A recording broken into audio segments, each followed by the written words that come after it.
النادي الاهلي يعلن كل اللي بيتقال ان اليو ديانج هيروح لبيراميدز بنهايه الموسم الحالي مجانا. كلام كذب في كذب. ديانج يا اما يجدد او هيتباع في شهر يناير. تعرف على ما سيحدث. أكد النادي الأهلي على أن كل ما يقال حاليا حول مفاوضات بيراميدز لضم اليو ديانج بنهاية الموسم الحالي مجانا بعد انتهاء تعاقده مع النادي الأهلي، الكلام ده لن يحدث.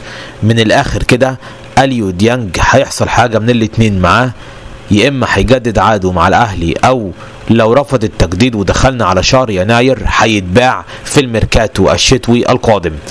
اليو ديانج لو ما جددش النادي الاهلي هيبيعه بالفعل. اللاعب بيمتلك عروض من السعوديه ومن الامارات ومن قطر، واللاعب لديه الرغبه في خوض تجربه جديده في السعوديه، لان اليو ديانج السنه اللي فاتت لما لعب في السعوديه ارتاح كتير جدا في اللعب هناك، عشان كده عاوز يرجع تاني السعوديه.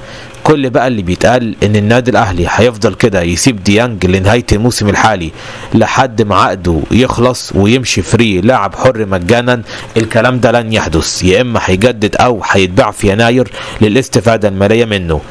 فلما يتباع في يناير خلاص بقى بنهايه الموسم الحالي لو عاوز يروح لاي نادي تاني او اي نادي تاني عاوز يشتريه هو حر. ولكن مسألة ان الاهلي يسيبه مجانا يمشي بنهاية الموسم كده ويروح بيراميدز، الكلام ده لن يحدث.